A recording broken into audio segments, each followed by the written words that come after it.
পৃথিবীর চিরাচরিত নিয়ম অনুযায়ী আজকে যে মরহুমা এখানে আমাদের সামনে উপস্থিত আছেন লাশ হয়ে ছুঁয়ে,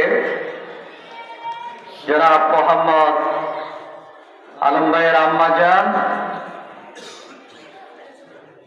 এই পৃথিবীর মধ্যে তিনি চলতে গিয়ে যদি কোনো ভুল ত্রুটি করে থাকে, আল্লাহ তাআলা যেন ওনার জিন্দেগীর সমস্ত ভুল ত্রুটিগুলো ক্ষমা করে, ওনার কবরটাকে যেন জান্নাতের আলা মাকাম বানায়া দিয়ে বলি আমিন।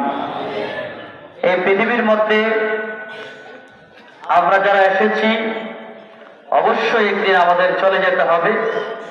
এই পৃথিবীর রাজা বাদশাহ, ধনী গরিব ফকির, কেউ আজ পর্যন্ত অবশ্যই মৃত্যু থেকে পলায়ন করতে পারে নাই, পারবেও না।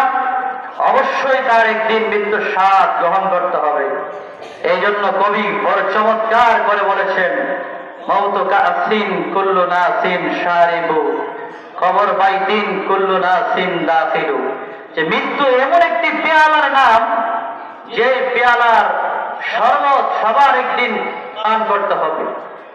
আর কবর এমন একটি ঘরের নাম, যে ঘরের মধ্যে সবার একদিন প্রবেশ করতে হবে।